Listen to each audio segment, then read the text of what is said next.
Boa tarde, boa noite, bom dia, tudo bem com vocês? Espero que esteja, se não tiver vai ficar. Em nome de Jesus. Jeremias narra em detalhe a sua chamada no primeiro capítulo do seu livro.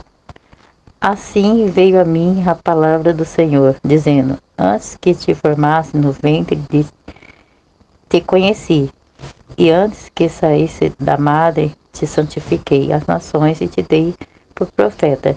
Então disse eu: Senhor Jeová, eis que não sei falar, porque eu sou uma criança. Mas o Senhor me disse: Não digas eu sou uma criança, porque onde quer que eu te enviar, irás, e tudo quanto te mandar, dirás. Não temas diante deles, porque eu sou contigo para te livrar, diz o Senhor. Estendeu o Senhor a sua mão e tocou-me na boca, e disse-me o Senhor: Eis que ponho as minhas palavras na tua boca. Olha, põe-te neste dia sobre as nações e sobre o reino, para arrancar e para derribares, e para destruires e para arruinares, e também para edificares e para plantear.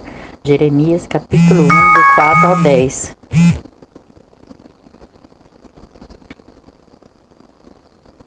No Novo Testamento, o Senhor Jesus chamou pessoalmente a cada um dos 12 apóstolos. Houve o momento, inclusive, em que eles faziam parte de um número bem maior de discípulos.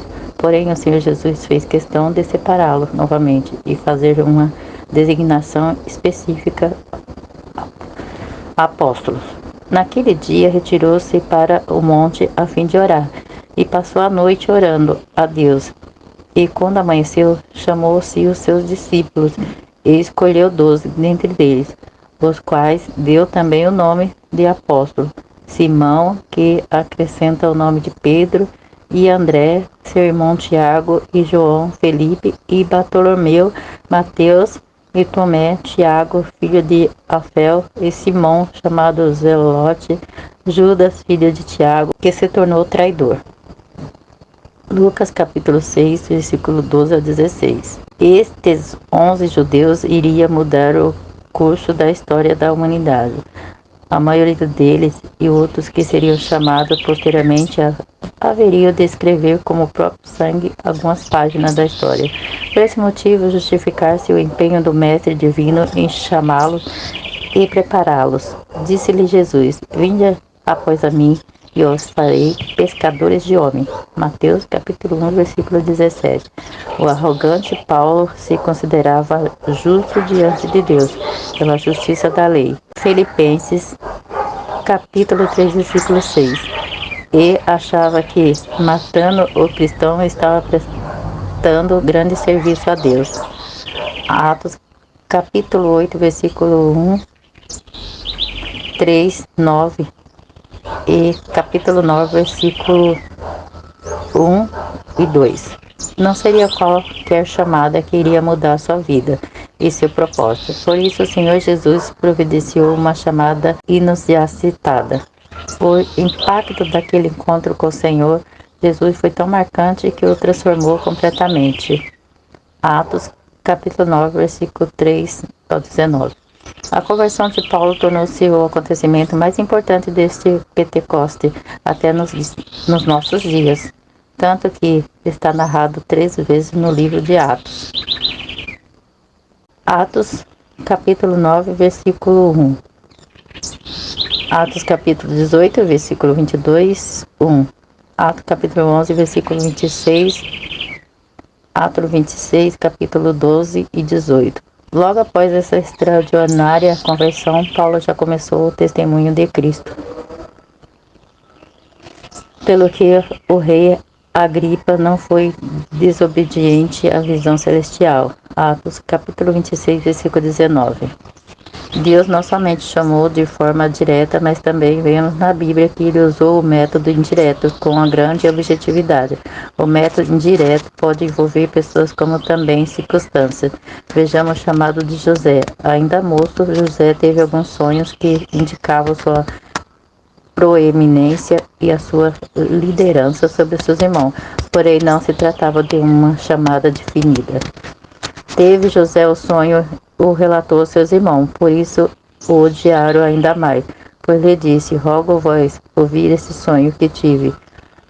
Atávamos feixes no campo, e eis que o meu feixe se levantou e ficou em pé, e os vossos feixes o rodeavam, e se inclinavam perante o meu. Então lhe disseram: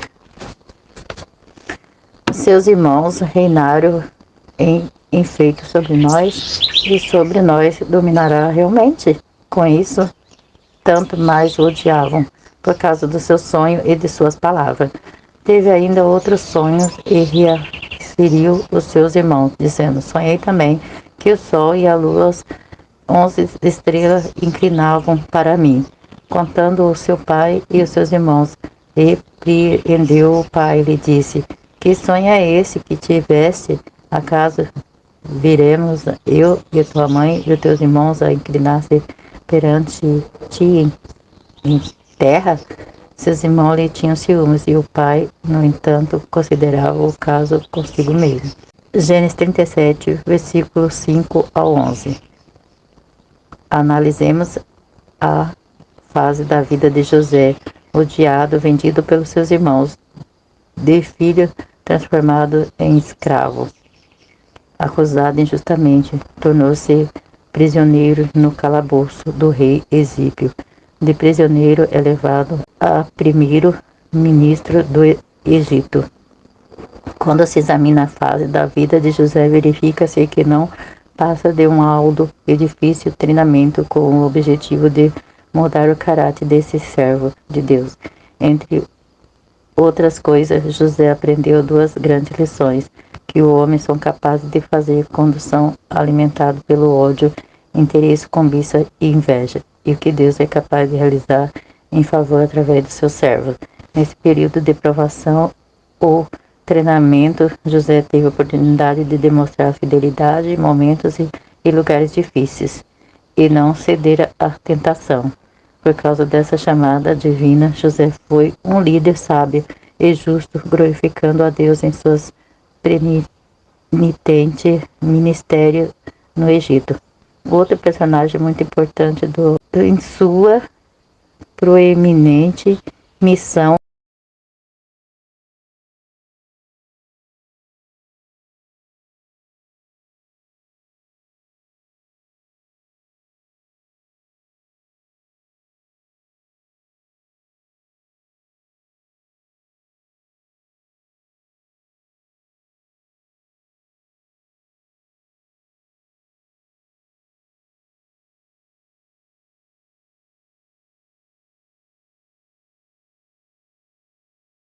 no Egito.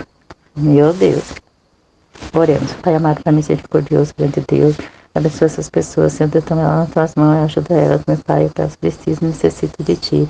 Pai, vai tomando elas nas tuas mãos, Senhor Deus, mudando a vida dela, moldando, Senhor Deus, meu Pai, fazendo verdadeiros homens de Deus. Pai, assim como José, meu Pai, que desviava, Senhor Deus, meu Pai, das mentiras, Senhor Deus, meu Pai, desviava, Senhor Deus, meu Pai, das coisas ruins, das maldades, Senhor Deus, meu Pai.